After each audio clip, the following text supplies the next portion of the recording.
Sobre a verdade, um olhar.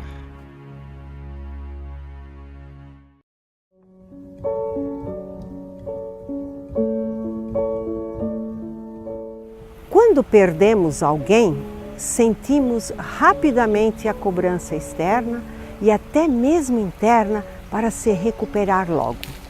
Mas é importante ter a clareza de que o luto é um processo e não ter pressa é fundamental.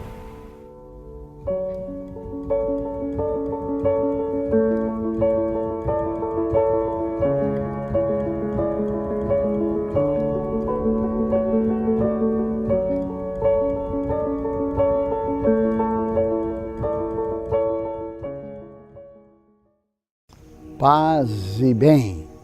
Costumamos iniciar o programa com um pensamento de alguém de renome, não importando a área do seu acontecer, de renome e nem tanto, porque os simples também possuem sabedoria e muita, e não deixam nada a dever aos sabidos carregados de livros, como diz o Arnaldo Jabor, os tais doutores burros, segundo ele, que muito prejudicam a comunicação e educação no Brasil, inclusive nas universidades. Pois bem, mas hoje estamos com a assertiva do talvez maior intelectual inglês do século XX, Bertrand Russell, uma assertiva dele. Ouçam o que ele diz: a vida é demasiado curta para nos permitir interessar-nos por todas as coisas. É demasiado curta, mas é bom que nos interessemos por tantas quantas forem necessárias para preencher os nossos dias. Então, caros telespectadores, algumas coisas necessárias para preenchermos a semana. Fique aqui no programa conosco. Fique.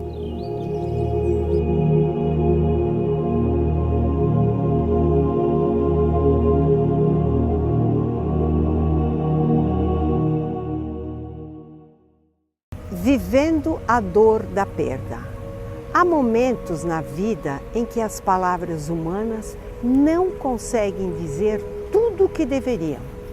Você, pai, mãe, avô, avó, irmão, irmã, está vivendo um momento desses, porque aquele ou aquela que amava partiu.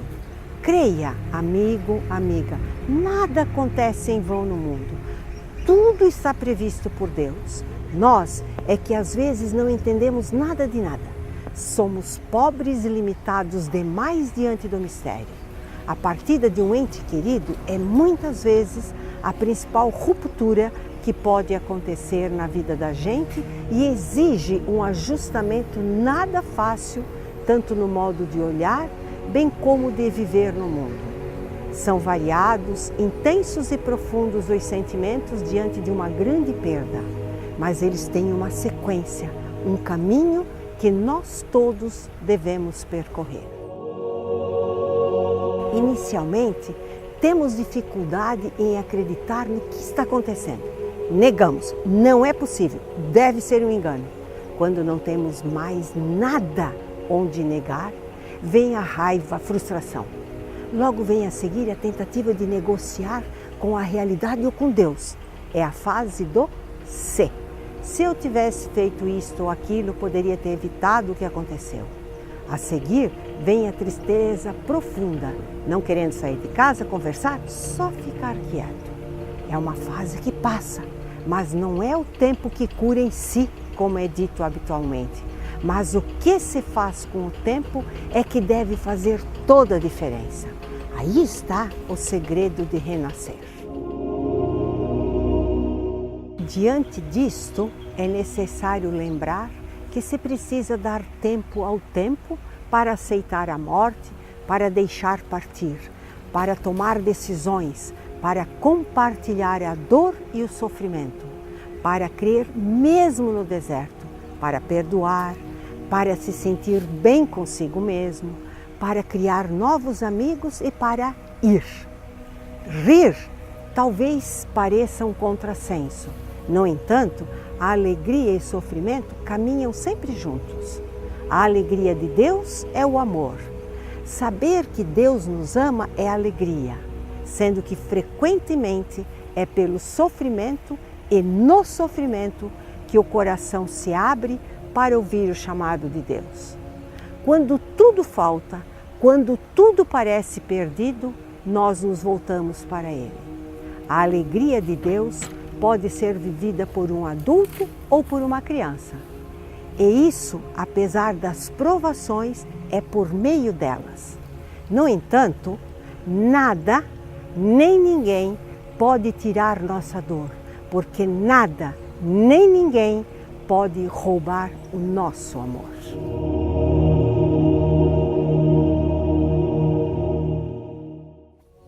De Bertrand Russell, filósofo inglês. O segredo da felicidade é o seguinte: deixar que os nossos interesses sejam tão amplos quanto possível e deixar que as nossas reações em relação às coisas e às pessoas sejam tão amistosas quanto possam ser.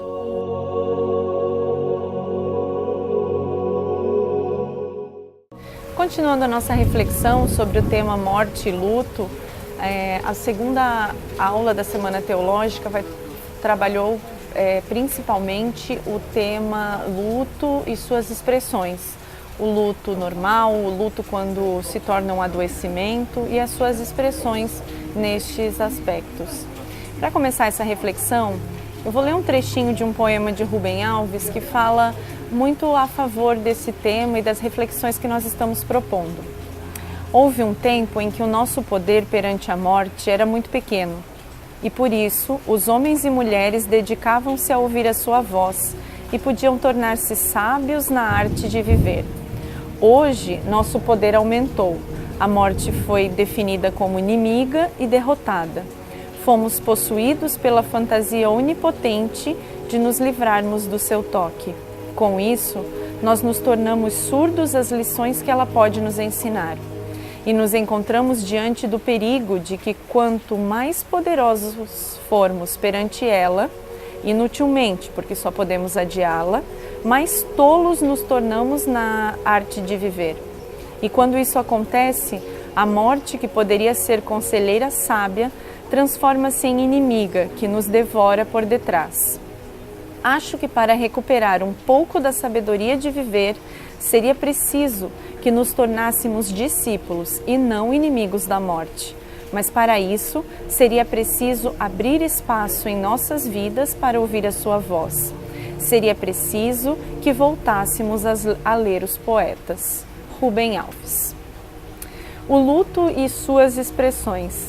Assim como as relações são construídas ao longo da vida, quando nós perdemos alguém importante, um vínculo significativo da nossa vida, acostumar-se ou reaprender a viver sem a presença física dessa pessoa também exige um tempo, também exige um caminhar, também exige um esforço, também exigem tarefas, como alguns autores da psicologia nos falam.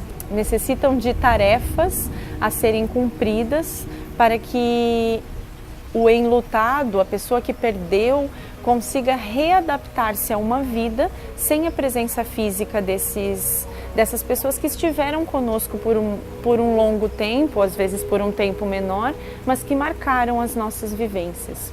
O luto ele pode ser tratado de um modo normal, ou seja, decorrente de um processo natural da vida, em que a pessoa que perdeu tem um amparo familiar, tem recursos emocionais o suficiente para enfrentar essa dor, ou em um momento mais sensível, ele pode se tornar patológico, a pessoa estar mais sensível e não conseguir elaborar essa perda. Isso pode acontecer de que modo?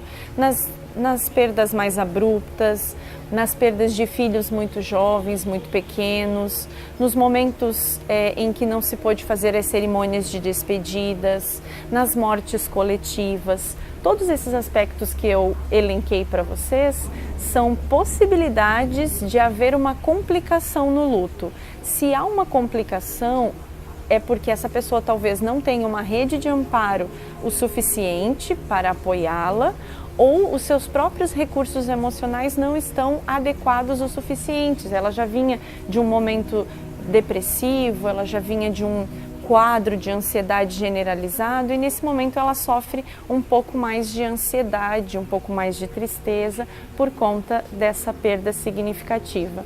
Então esta pessoa neste momento vai precisar de ajuda de um psiquiatra, vai precisar ajuda de um psicólogo, vai precisar da ajuda de seus familiares para seguir em frente. Então são questões importantes que a gente vai diferenciando entre o luto normal e o luto patológico. São questões muito importantes para que a gente consiga dar o suporte que cada pessoa necessita. Quando o luto vira doença? Quando o luto vira doença, é preciso que se dirija aos profissionais necessários, aos profissionais importantes nessa dinâmica, como estávamos refletindo anteriormente. Elaborar a perda de alguém é o processo inverso da construção do vínculo. Nós levamos um tempo para construir o vínculo e leva um tempo para eu compreender que essa pessoa que foi embora não está fora de mim, ela não está mais nas coisas dela que estão em casa, ela não está apenas na sua ausência. Elaborar o luto é reaprender e readaptar-se a uma vida com esta pessoa que eu amo e que eu construí um vínculo, não mais fora de mim, mas com suas lembranças, com as memórias construídas ao longo da vida com ela dentro de mim. Esta é uma das possibilidades de enfrentamento à perda. Quanto mais ambivalentes, quanto mais conflituosas as vivências antes da despedida, menos elementos a gente tem para seguir, para elaborar. Agora, o contrário também é verdadeiro. Quanto mais elementos eu tiver benéficos, quanto mais elementos ricos de construção de laços, construção de amor, construção de sentimentos, mais elementos eu vou ter para seguir em frente a caminhada sem a presença física dessa pessoa. Compreendendo que o Dr. Parkes, um psiquiatra inglês, vai dizer para a gente que o luto é um gradual colocar de peças de um quebra-cabeça, que vai dizer para a gente um novo lugar dessa pessoa dentro da nossa vida. Então, esse gradual colocar de peças deve ser respeitado e a gente pode compreender que é gradativamente que nós vamos nos afastar da presença física dessa pessoa e nos aproximar da compreensão de que ela vive em nossos sentimentos, em nossas memórias, em nosso coração.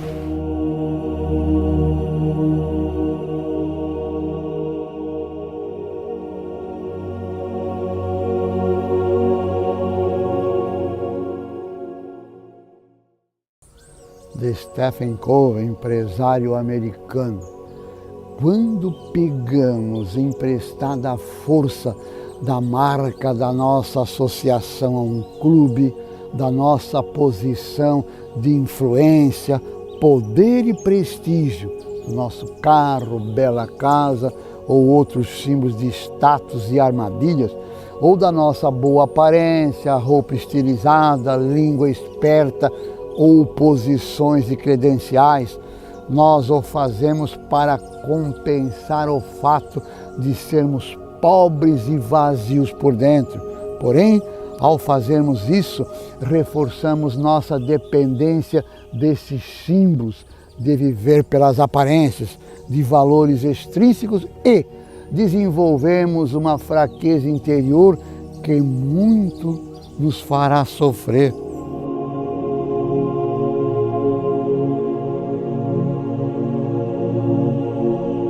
Gente, olha aqui, vamos falar do nosso dia a dia. Para falar do nosso dia a dia, que aliás o Brasil tem tido dias muito movimentados, muito cheios de notícias, notícias boas, notícias ruins, mas eu queria falar do dia a dia.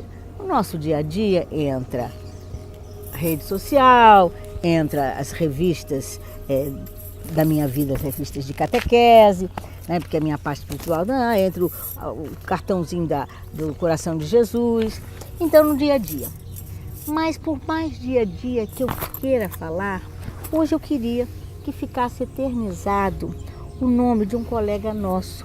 Um colega nosso que muito pouco foi divulgado. Eu mesma, que sou uma pessoa interessada, só fui saber da existência dele numa morte violenta.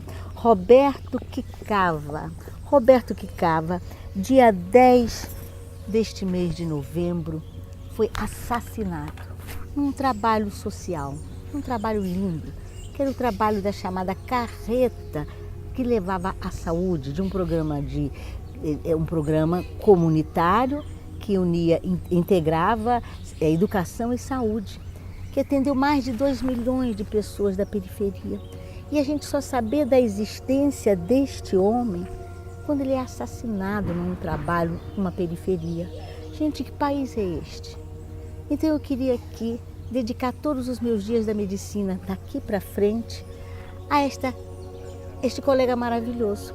E que o Bolsonaro, um recadinho para o Bolsonaro, que não divulgou ainda o ministro da Saúde. Bolsonaro, procura uma pessoa da equipe do nosso colega que faz esse trabalho social, que conhece a nossa realidade na saúde, que levou saúde de primeiro mundo numa carreta maravilhosa. Procure uma pessoa desse projeto para orientar o senhor no Ministério da Saúde. Olha que coisa linda. Por que o Globo Repórter, Profissão Repórter e outras coisas mais não divulgam isto? Uma pessoa que a gente só sabe no dia do martírio. Bolsonaro, equipe da saúde, procure o pessoal que desenvolveu isto, que estudava, que integrava periferia, necessidade, tecnologia, estudantes e profissionais. E que termina tão drasticamente, que parece que é para mostrar que o Brasil é viável, que o Brasil tem brasileiros de etnia diferente, porque me parece que ele é um oriental brasileiro, né, que deve ter ancestrais japoneses, fazendo um trabalho maravilhoso social. Procure alguém da equipe dele para assessorar, não digo como ministro, mas para assessorar, né? Então, eu queria dedicar toda a minha profissão e dedicar esse programa de hoje, de sempre, a este colega maravilhoso. Mas como a gente fala no dia a dia, a gente tem que falar também sobre uma coisa maravilhosa que é educação. Meu presidente Bolsonaro, digo meu presidente porque eu também fiz parte da rede social que divulgou o seu nome. O Ministério da Educação também está aí difícil. Também eu sei que é um osso duro de roer, onde a escola deveria ser risonha e franca.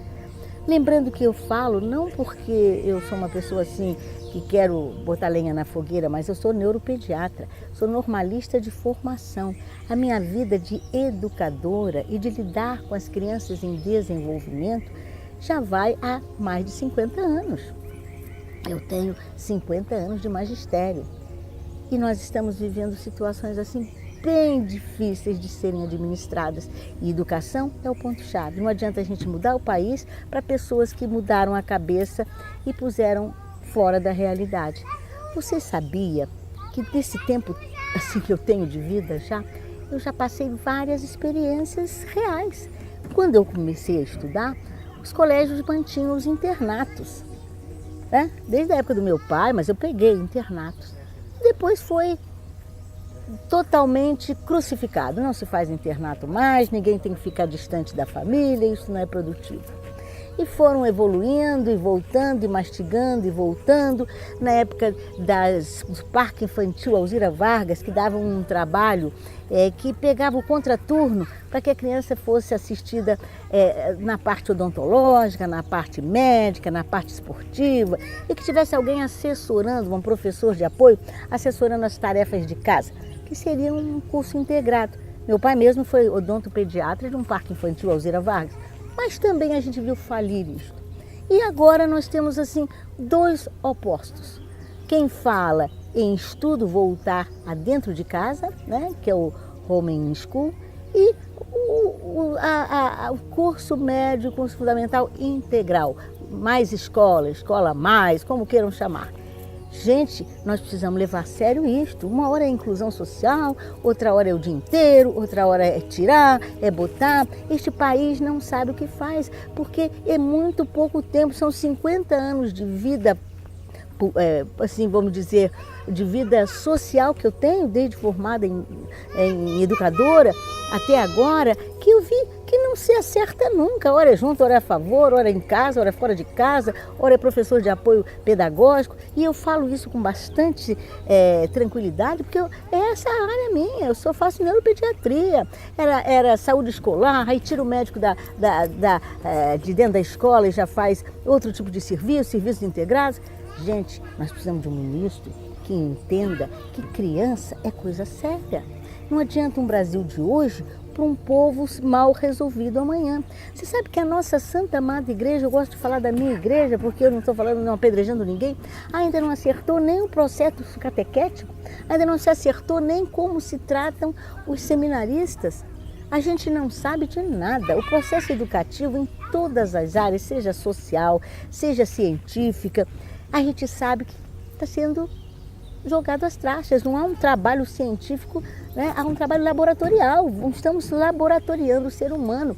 Gente, se a gente não pode fazer um laboratório para usar remédio, para fazer cirurgias experimentais no laboratório humano, também não podemos fazer um laboratório humano na parte de educação, que a parte mais complicada que tem é você educar. Nós nascemos sem educação, nós nascemos ignorantes, sem saber de nada, num cérebro que ainda está em formação. Se há um ser que nasce dependente, somos nós. E bota filho em creche, tira de creche, amamenta, e nasce em casa, e nasce fora de casa, faz pré-natal, não faz pré-natal. Gente, não vamos brincar com coisas tão sérias.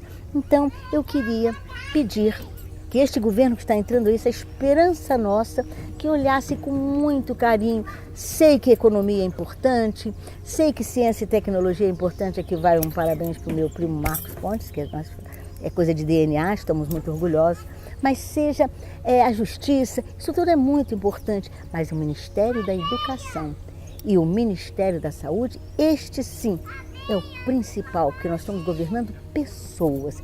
E pessoas em desenvolvimento e pessoas se despedindo, aposentados, pessoas que precisam de remédio especial, que precisam de assistência com carinho, assistência com atenção. Então, gente, se a economia vai muito bem, se a justiça vai ótima, a educação de um ser em desenvolvimento cortical, um ser em desenvolvimento cerebral, desenvolvimento corporal, a educação e a saúde, essa sim, realmente tem que ser a nossa maior preocupação, seja teológica, seja espiritual, seja humana, tudo em função da educação e tudo em função da saúde. Não podemos errar mais nestes dois itens, é muito martírio. E hoje, então, eu dedico ao nosso colega Roberto, que tanto fez e morreu pela causa, morreu na causa, um mártir, um santo da vida moderna.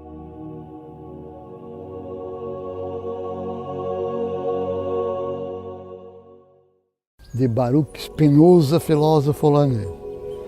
Não é por julgarmos uma coisa boa que nos esforçamos por ela. Não é por julgarmos essa coisa boa, que a queremos, que a apetecemos, que a desejamos, mas ao contrário, é por nos esforçarmos por ela, por querê-la, por apetecê-la, por desejá-la, que a julgamos boa.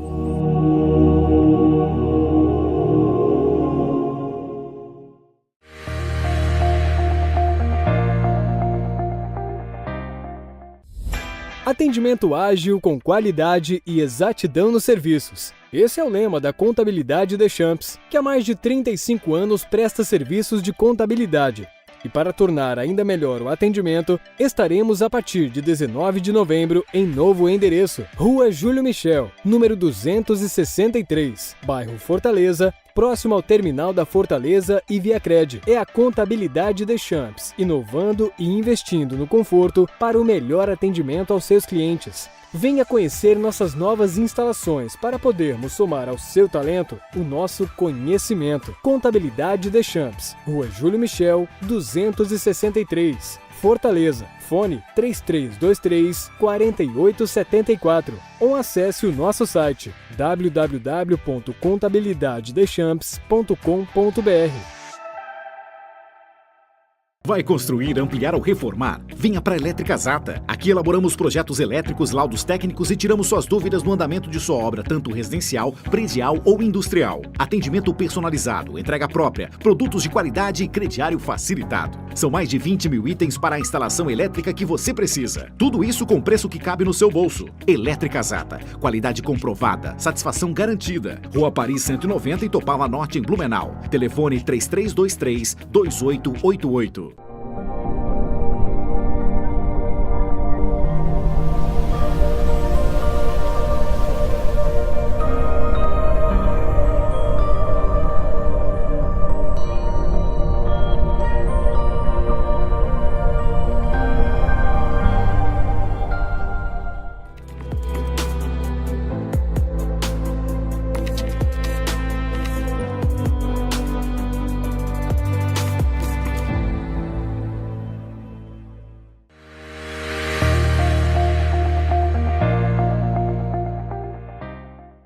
De Abraham Lincoln, presidente americano: não criarás prosperidade se desestimulares a poupança. Não criarás estabilidade permanente baseada em dinheiro emprestado. Não evitarás dificuldades financeiras se gastares mais do que ganha. Não poderás ajudar os homens de maneira permanente se fizeres por eles aquilo que eles podem e devem fazer por si próprios.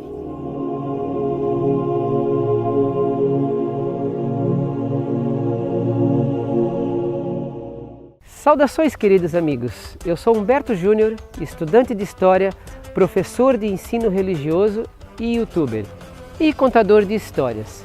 Sejam bem-vindos e nos acompanhem na TV e nas redes sociais. O endereço você encontra aqui no vídeo. 20 de novembro, Dia Nacional da Consciência Negra. O Dia Nacional da Consciência Negra é comemorado em 20 de novembro, que foi o dia da morte de Zumbi dos Palmares. Foi instituído oficialmente pela Lei 12.519, de 10 de novembro de 2011, e reivindica essa figura histórica como símbolo de resistência. Mas quem é o homem por trás da lenda? Zumbi, o maior herói negro do Brasil? Ou apenas um personagem preso à sua época? A imagem de que Zumbi foi um líder revolucionário, movido por grandes sentimentos de amor e que o Quilombo dos Palmares era um paraíso de igualdade e justiça social, é uma imagem que em nada condiz com a realidade. Zumbi era um líder autocrático que governava o Quilombo com mão de ferro, exigia ser tratado como rei, que de fato recebia a deferência de um estadista, não apenas pelos seus súditos, mas igualmente de representantes do governo colonial. Ele era sobrinho de Ganga Zumba, grande senhor, o primeiro rei de Palmares. Muitos fatos foram intencionalmente e meticulosamente alterados ou mantidos fora dos registros históricos oficiais. Um exemplo é de que Zumbi dos Palmares enviava esquadrões de ataque para fazendas vizinhas com o intuito de libertar os irmãos negros do jugo escravista. Será? Na verdade, esses esquadrões eram enviados para roubar escravos dos senhores de terra em seu próprio proveito. Sim, Zumbi dos Palmares foi um dos maiores senhores escravistas de seu tempo. Quando se considera toda a história da humanidade, alemães são tão miscigenados quanto nós. Raça é uma noção arcaica, não tem base científica. A luta contra o racismo não se dá glorificando a figura de Zumbi nos livros escolares, mas ensinando que os brancos são negros e os negros são brancos. Deveríamos sim abolir ideias como políticas de cotas e reparações de qualquer tipo e trabalharmos todos como brasileiros que somos, como fazem todos os negros que se sabem capazes de vencer por conta própria. São a maioria e não aceitam ser explorados pela demagogia. Eles lutam de corpo e alma pela verdade que liberta, como o abolicionista conservador Joaquim Nabuco. Sugiro aos negros que ainda pensam assim que reconsiderem os seus conceitos. O que acabei de expor é um texto brilhantemente elaborado pelo colunista Felipe Moura Brasil, do site veja.com.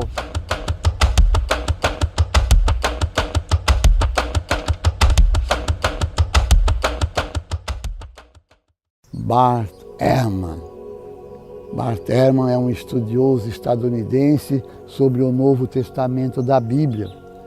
Ele é professor e chefia o departamento religioso da Universidade da Carolina do Norte. Era evangélico, mas posteriormente tornou-se agnóstico. É presença constante em programas de televisão e rádio, por ser uma das sumidades nos estudos sobre o cristianismo e a vida de Jesus. Ouçamos ele. Eu tenho uma vida tão fantástica, diz ele, que sinto uma enorme sensação de gratidão por ela. Mas eu não tenho ninguém para expressar a minha gratidão. Este é um vazio dentro de mim, um vazio de desejar agradecer a alguém e eu não vejo nenhuma maneira plausível de preencher esse vazio.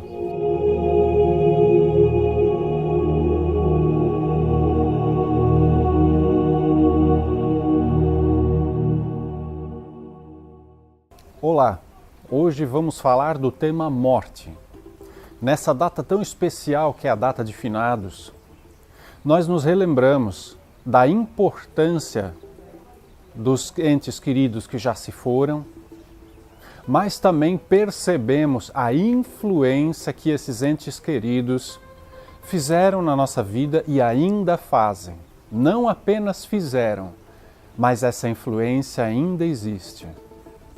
Percebemos então todas aquelas pessoas que já se foram ao nós visitarmos eles no cemitério, a falta que eles fazem. Mas não apenas a falta que eles fazem, a presença que eles nos deixaram, a presença de memória, a presença de conceitos e às vezes até a presença de missões e tarefas. Tarefas de que talvez devamos ser de um jeito, talvez devamos ser de outro determinado jeito, ou cuidar de algum outro familiar, ou cumprir tarefas e missões que eles não conseguiram cumprir. E por isso é importante nos desvencilharmos das tarefas e da memória dessas pessoas queridas e ancestrais.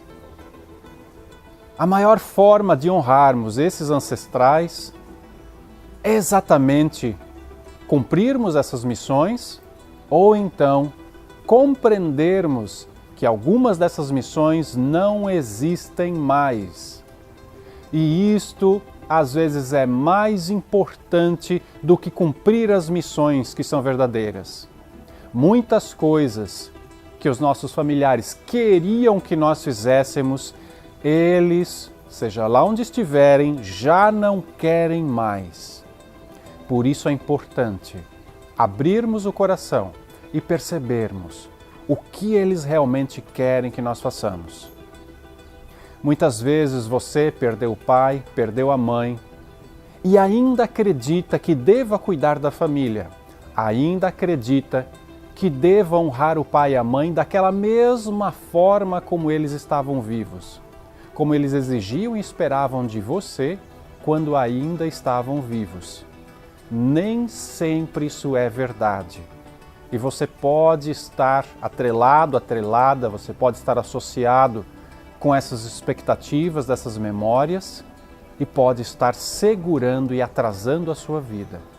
Então é importante você soltar esse freio de mão e você honrar a memória desses ancestrais e desses pais. Para isso basta que você aceite, que você acolha toda a memória desses ancestrais, acolhendo o lado bom e acolhendo o lado ruim, acolhendo o que eles fizeram de bom e o de ruim, aceitando, assumindo que você é a continuação deles. Você deve aceitar, acolher, assumir, associar a você as coisas boas e as coisas ruins. As coisas boas são o que você aprendeu com eles, o que você vai levar adiante e vai ensinar a seus filhos. E as coisas ruins são as coisas que você deve melhorar, superar e vencer por honra deles. Se os pais, se a mãe ou se o pai era muito brabo, era muito ríspido, não demonstrava carinho, nem sempre isso significa que eles não amavam você. A maior prova de amor é cuidar, é se dedicar. E não dizer palavras, eu te amo, eu gosto de você. Palavras são importantes, mas o que prova são as atitudes.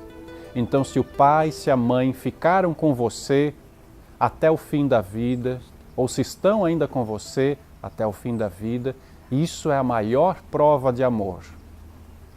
Ou se o pai ou a mãe teve que abandonar você e seguir com outra família, ou com outra vida, outro estilo de vida, é importante acolhermos a decisão do pai e da mãe, assumir que ele fez isso, perdoar e ver o lado bom dessa situação. Dessa forma, a verdade vai libertar você. Você assumindo a atitude do pai ou da mãe, que não está mais com você, seja porque foi casar com outra pessoa, seja porque foi seguir um outro caminho, ou foi morar em outra cidade, outro estado. Quando você perdoa e assume, quando você aceita, você percebe as verdadeiras causas e razões que fizeram com que ele fizesse isso. Então, basta você aceitar, assumir o lado bom e o lado ruim dos pais e dos ancestrais. Acolha seus pais e você estará sentindo dentro da sua alma as coisas boas e as coisas ruins. E estará também percebendo a causa e o porquê de todos os acontecimentos. Acolher, assumir, ver o lado bom das pessoas e dos acontecimentos faz com que a verdade apareça e a verdade vos libertará.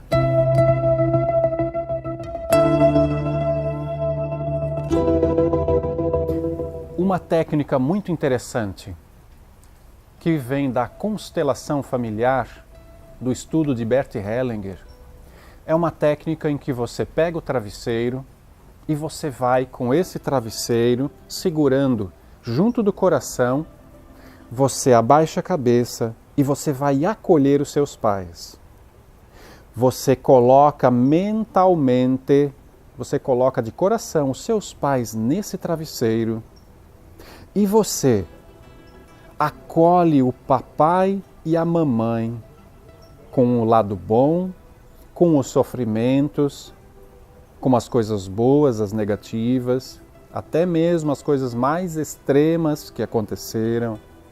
Você coloca tudo isso nesse travesseiro.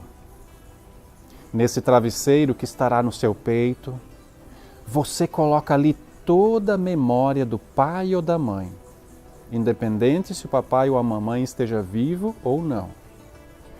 Coloque ali todo o sentimento, o amor, a raiva, a revolta, e acolha tudo que aconteceu.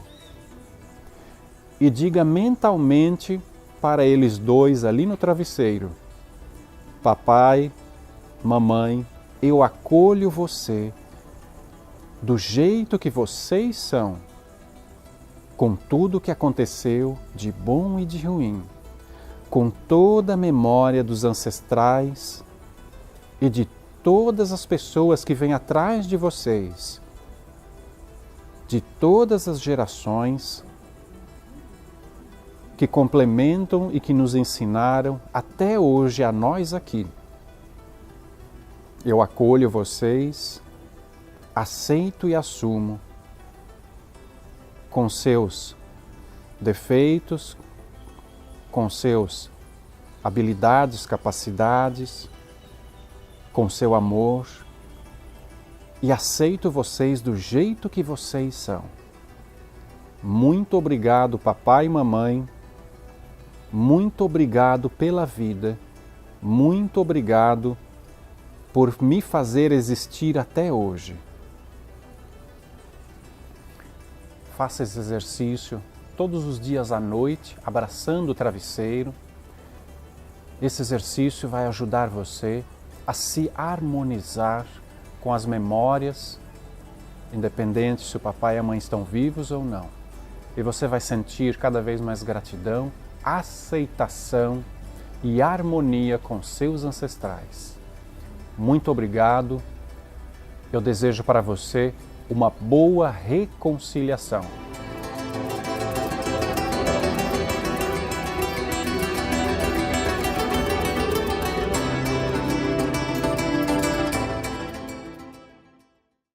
Palavras de Epicuro, filósofo grego da ilha de Samos, que viveu há mais de 2.300 anos. Ele falando sobre a morte. O mais terrível de todos os males, a morte, não significa nada para nós, justamente porque quando estamos vivos é a morte que não está presente. Ao contrário, quando a morte está presente, nós é que não estamos. A morte é meramente a separação dos átomos que nos compõem.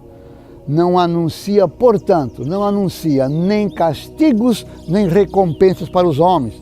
Não devemos temer nem a morte, e menos ainda as punições infernais inventadas pela ignorância e pela superstição.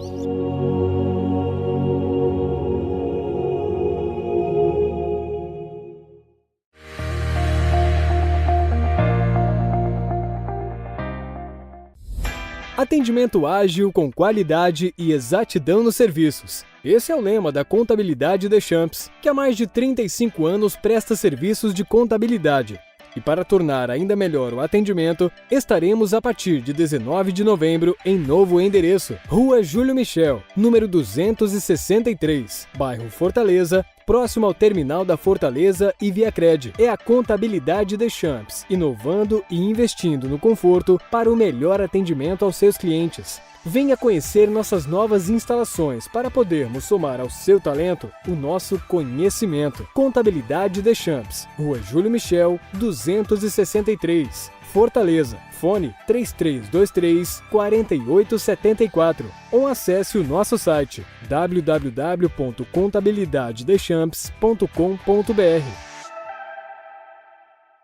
Vai construir, ampliar ou reformar? Venha para a Elétrica Zata. Aqui elaboramos projetos elétricos, laudos técnicos e tiramos suas dúvidas no andamento de sua obra, tanto residencial, predial ou industrial. Atendimento personalizado, entrega própria, produtos de qualidade e crediário facilitado. São mais de 20 mil itens para a instalação elétrica que você precisa. Tudo isso com preço que cabe no seu bolso. Elétrica Zata. Qualidade comprovada, satisfação garantida. Rua Paris 190 e Topava Norte em Blumenau. Telefone 3323-2888.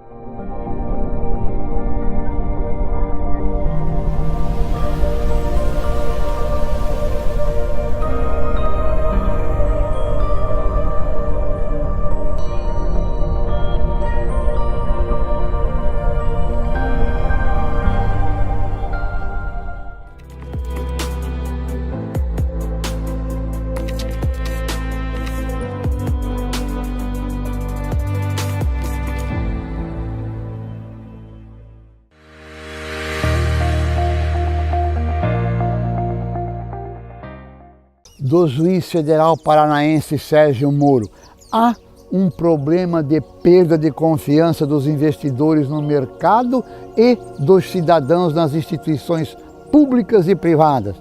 Há uma perda de confiança na democracia e nas leis. Eu sempre recebo tapinha nas costas de pessoas que dizem que a Lava Jato vai mudar o país. Não acreditem nisso. O que muda o país são as instituições mais fortes.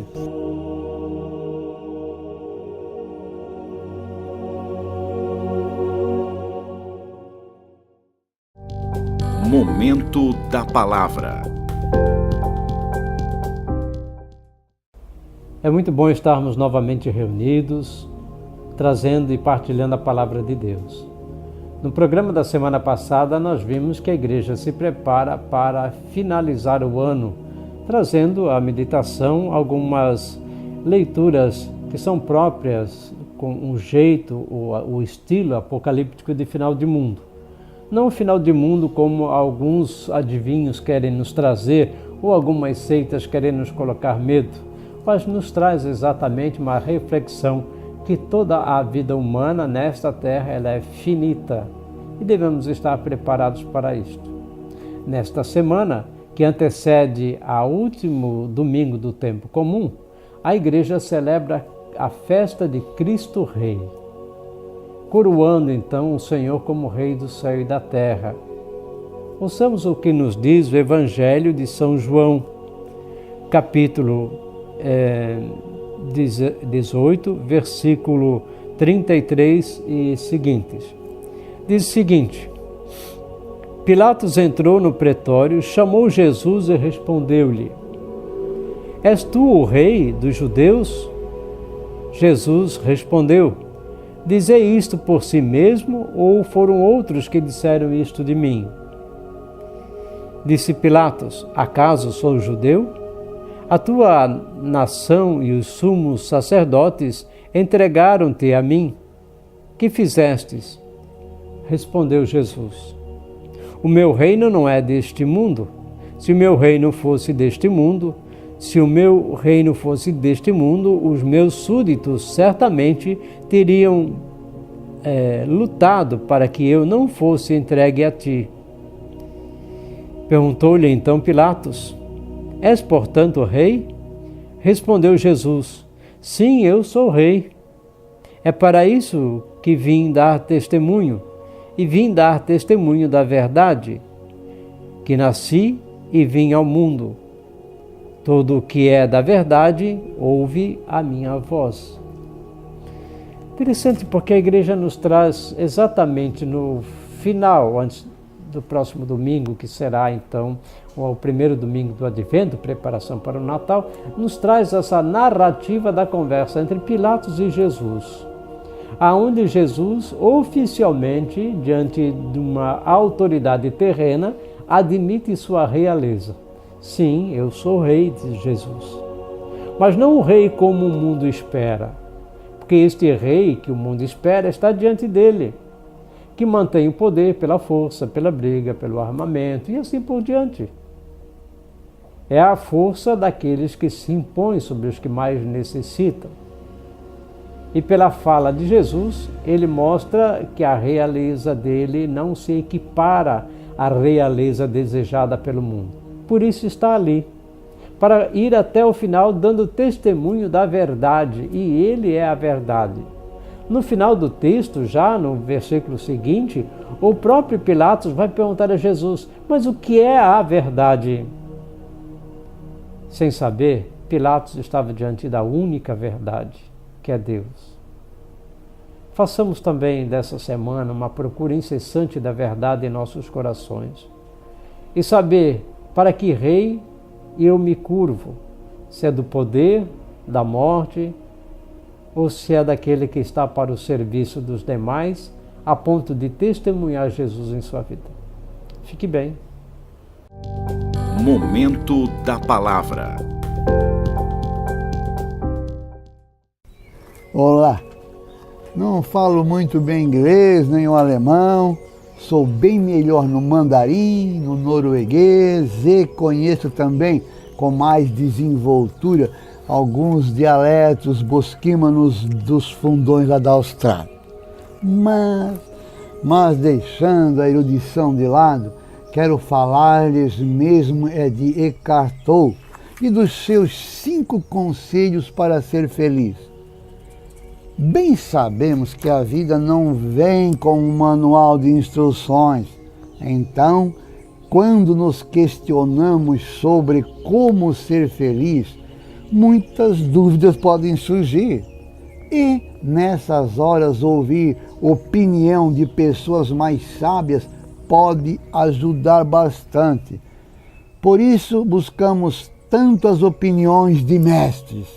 Eckhart Tolle é alguém que muitos consideram como um desses mestres.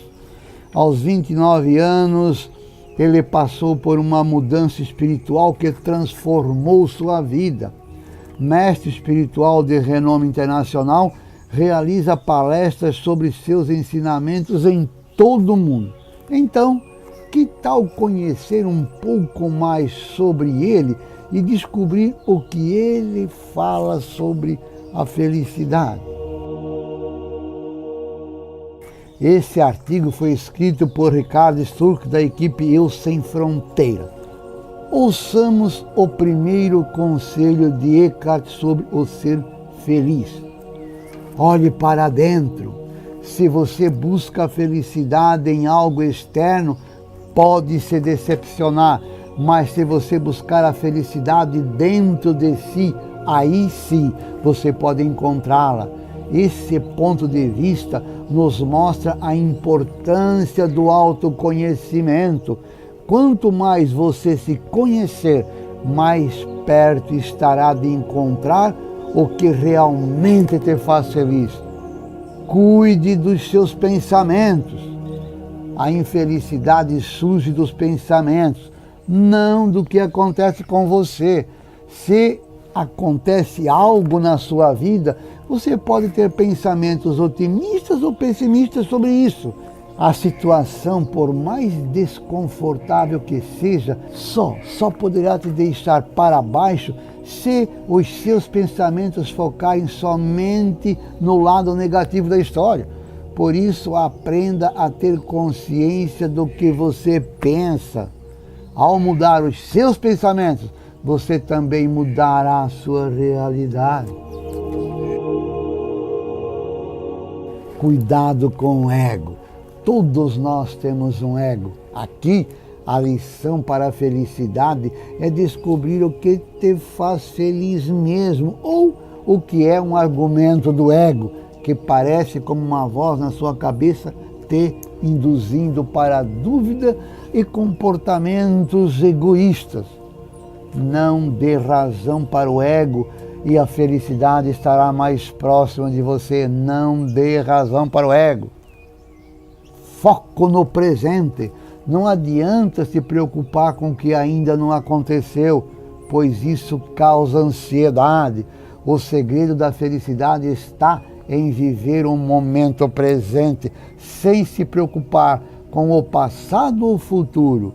O passado você não pode mais mudar, aceite isso. E o futuro você não pode mudar porque ainda não chegou. Então, foque apenas no presente. O que acontece no agora é o que importa para você ser feliz. Bondade, bondade. A bondade é uma das chaves para ser feliz, mas ninguém pode te ensinar a ser bondoso. Você só é bondoso quando olha para dentro e descobre que ela já está em você, essa bondade. Basta só você aceitar isso.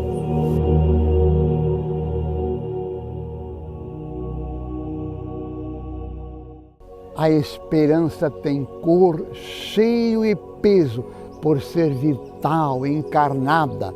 A encarnação da esperança é a incapacidade de desistir.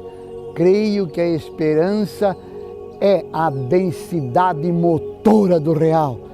Encerramos o programa com Frei Beto e Mário Sérgio Cortella. Por que ter esperança de que dias melhores virão? Em que se basear para acreditar que amanhã será um lindo dia? Um caminho. Se você quer ter perspectiva de futuro, conheça o passado, analise sua história pessoal, a história de sua família, de seus pais. Uma clareira na realidade massacrante em que estamos imersos, na qual imperam o consumo, o individualismo e a fugacidade. Revolucionário é aquele que se mantém fiel a si mesmo, que tem a noção de pertencimento a um grupo, que é capaz de ser solidário. Em suma, é preciso resgatar o sentido original da expressão ser humano e fazer jus a ela em nossas ações do cotidiano.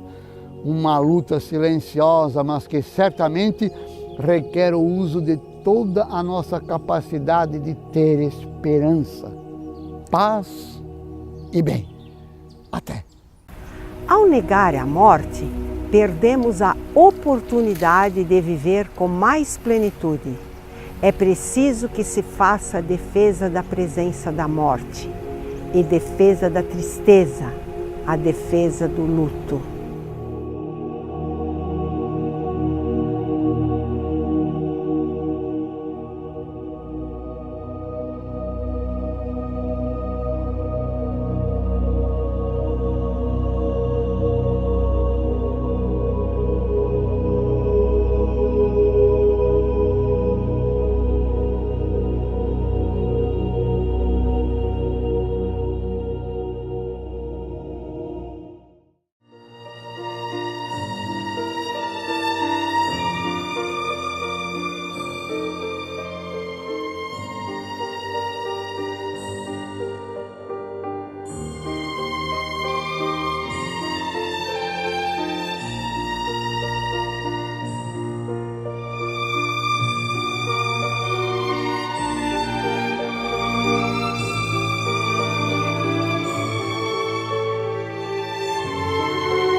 Sobre a verdade, um olhar.